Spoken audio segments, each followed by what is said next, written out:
열매 없는 거 뭐이다 노. 아니 지금 올라오면 주지. 예, 그러니까요. 자, 이제 멀리까지 오셨는데 제가 또 설명을 드릴게요. 자, 시설과 일반 노지 재배의 차이점을 말씀을 드리면은 시설은 각종 우리가 온도의 변화로서부터 오는 재해를 예방할 수 있다 하는 게 가장 장점입니다. 그죠? 단점이 뭘까요? 돈이 많이 든다.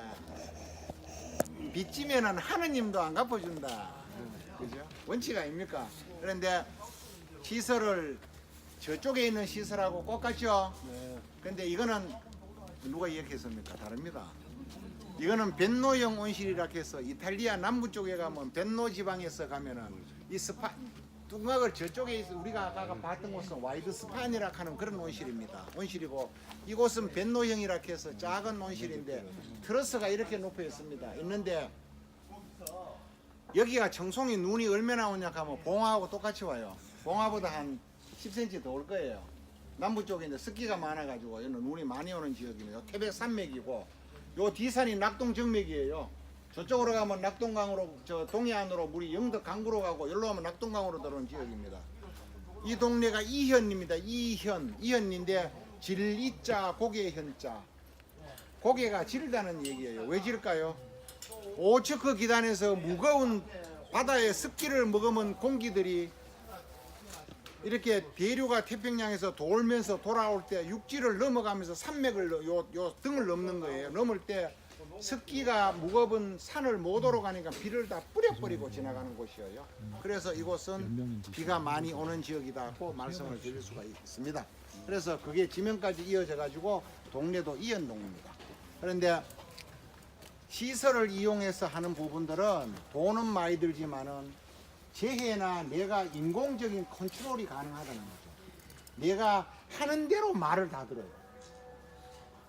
그래서 이제 우리 동네 우리 마을에 있는 할머니 한 분이 요 지나가시다가 보고 아이고 저 집에 심의장네 집에는 저 나무를 가지고 저 뭐 짝대기 우선동 다 누패 놨더란다 하면서 그래가지고 동네 소문이 또 그래 놨어요. 그래가 내가 좀 요새 좀 주위가 좀 사정이 그렇다 하면서 그래 이야기를 했고 또 저기 보시면은 이제 내가 오다가 말씀을 드렸는데 세 개가 있습니다. 그죠? 세 개가 있는데 저 세 개가 저거 이것도 수입해가지고 쓰면 굉장히 돈이 비쌉니다. 한 개 제가 한 1, 200만 원씩 치일 거예요. 그런데 저 세 개를 뒀는 거는 두 개는 온도, 습도를 잡아주는 센서입니다. 근데 왜 두 개를 하나 놓고 하면 한 개가 지는 게 오차가 날 수 있으면 작동을 했을 때 나쁜 영향이 끼치잖아요. 두 개를 기계가 지가 받아가지고 평균치를 해가지고 계산을 하는 거예요. 그리고 하나는 저거에 있는 거는 이제 CO2, 저거는 CO2를 이 속에 이산화탄소가 얼마나 있나. 자, 해가 뜨고 나면은 식물이 광합성 작용을 해야 되는데 밤에도 이산화탄소를 식물이 먹을까요, 안 먹을까요? 밤에 CO2를 먹을까요, 안 먹을까요? 안 먹습니다. 아니 그 물건도 당도 전이를 막 해야 되는데 안 먹을까요? 산소를 먹습니다. 예? 배출을 하겠지요. 예. 밤에는 먹지 않습니다. 그죠? 그러면은 먹지 않으면은 밤이 지나고 해가 뜨가 광합성 하기 전까지 어느 시기에 이산화탄소가 실내에 가장 많이 모여 있을까요? 해 뜨기 직전. 해 뜨기 직전에까지 수치가 6배에서 한 700, 800 ppm까지 모여 있다가 문을 안 열고 감아두면 해가 뜨면 광합성을 식물이 시작하잖아요. 10분 만에 해 뜨고 10분 만에 CO2가 700에서 800 ppm으로 나와 있던 게 그게 10분만 지나면 한 300은 떨어지고 그다음에 문 닫아 놔보면 문 안 열면 20 ppm CO2 공급 안 하면 그만큼까지 다 먹어버린다. 그러니까 그 왜 농업이 과학이냐 하면은 그걸 기계를 수치를 보고 딱 계산을 하면은 그게 그렇게 빨리 지나간다는 거죠. 이야기는 다음에 하고 요것만 간단하게 설명할게요. 여기에 나무 심은 나무는 몇 년생일까요? 3년. 3년 너무 적다. 3년 너무 적어. 몇 년생? 이게 작년 3월 28일 날 심었습니다. 3월 28일 날 심었는데 가지가 옆으로 다 누웠지요. 이거를 세워놨으면 몇 메다까지 올렸을까요? 나무를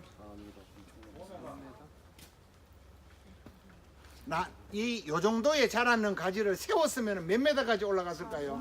5m는 올라가지 이게 크니까. 7, 8m 배 이상 자랍니다. 예.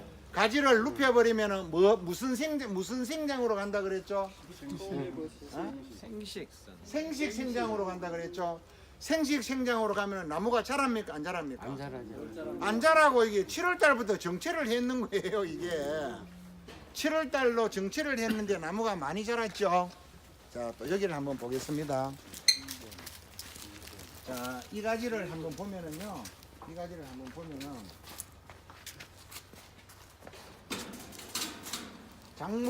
작물이 자랄 때 이래 잘 보이게 들어 드릴게요. 작물이 자라는 시기나 속도를 알 수가 있지요. 어떻게 알 수 있습니까?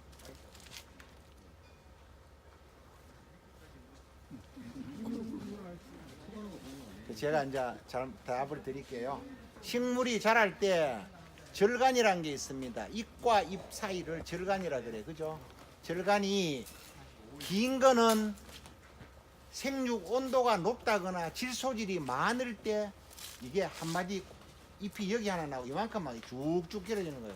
자, 사과나무는 봄에 추울 때는 짜작짜작 나가다가 길어졌다가 또 좁아졌다가 또 길어졌다가 가을을 맞습니다. 생장을 2번 한다는 거예요. 뿌리가 2번 난다는 얘기거든요. 그런데 여기는 보면은 잎이 밑에 이어서부터 계속 코딱지 면제로 따닥 올라갔죠. 이거는 무슨 이야기겠습니까? 아니 크는 어느 시기가 온도가 여름에 7, 8월이 되게 뜨거울 때는 쫙쫙 빠져 올라가야 돼. 이거 길어졌다가 좁아져야 되는데 이거는 저서부터 시작해가 계속 한눈으로 계속 이렇게 올라갔잖아요. 그 이유는 뭘까요? 온도 관리를 잘했다고. 온도 변화가 많지 않았다는 이야기예요. 많지 않으면서 생육이 계속 일어났다는 이야기예요. 이해하시겠죠? 생육이 온도가 질소 비료가 많든가 온도가 많이 높으면은 이 절간이 굉장히 길어집니다.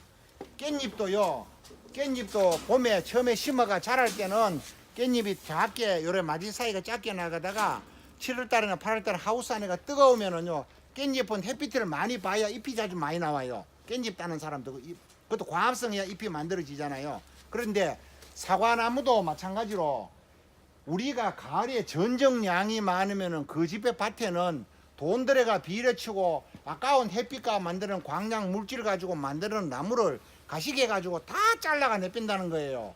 의성에 일당 10만 원짜리들이 와가지고 아무것도 모르는 것들이 앉아 톱대고 실실 문대고 앉아 그냥 놀다가 주인 오면 문대는 거예요. 이제. 그 짓을 하고 있다는 거죠. 광합성 물질도 우리가 돈 들여가 만들었는 광합성 물질을 가지고 나무를 만들고 우리는 필요 없다고 버리는 거예요. 그러면 버리지 말고 어릴 때 가지를 이렇게 유인해 버리면 어떻겠어요? 체리 나무가 바로 씨 하나가 쫙 달려있는데 꽃이 안 와가지고 내가 그때 잘라내고 다시 적집하다가 눕히면 이렇게 꽃이 올 거 아니에요. 꽃을 말렸는데 그거를 나는 여기서 잘라내는 게 한 개도 없잖아. 여러분 요게 있잖아요. 내가 딴 위에 놀러 댕기느라고 일 안 하고 땡땡이 까다가 요만큼 위에 도장지가 이렇게 자란 거예요. 그죠? 요거 잘라버린 거예요. 요거 이거 잘라버린 것도 이게 아까보고 눈물이 나게 들다 보면은 그죠? 다 이게 햇빛바가 만들어놓은 나무 쭈르거리고 잎인데 이걸 갖다가 여기다 다 더 쳐발랐으면 얼마나 많이 자랐겠습니까? 그죠? 그래서 이 나무는 어릴 때 올라와가 요 정도 자랐을 때 벌써 눕혀가지고 스트레스를 줬는데 이 나무하고 붙일 거예요. 이 나무하고 잘라가 이제 이만큼입니다. 이렇게 잘라내고 가지를 붙일 거고 또 이 가지하고 이래 할 거예요. 양쪽으로 V자가 아니고 V자 버리려 하면 이만큼 넓은데 짜증 나잖아요. 그러니까 여기서 한쪽으로만 다 올라가는 거예요. 이 가지하고 사이가 이래 붙여가지고 여기서 이렇게 이쪽으로 붙일 거예요. 그러면은 이 나무는 이 절로 가고 이 나무는 일로 오고 그렇게 할 거예요. 그래서 이제 가지 구성을 하려고 눕혀놨는데 지금도 여기는 혹시나 해나 꽃이라도 몇 개 오면 체리 구경이나 하려고 이거 달아놨는 게 내 욕심이에요. 욕심이고. 그래서 이제 이 나무에 올게 이제 눈이 나오는데 이 눈이 30cm나 40cm마다 하나씩 받아야 돼. 30cm 받으면은 가지가 줄기 중에 하나 더 많으면 내가 욕심이 좀 더 따물기고. 그런데 저는 생각이 40cm로 하고 싶어요. 30cm로 했다가 나중에 무성게 그늘이 지면은 꽃은 죽어보면 이거는 밑에는 빈가지 예쁘잖아요.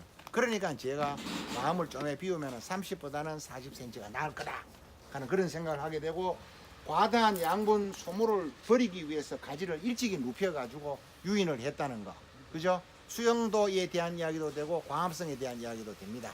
체리 이야기는 여기서 마치겠습니다. 감사합니다.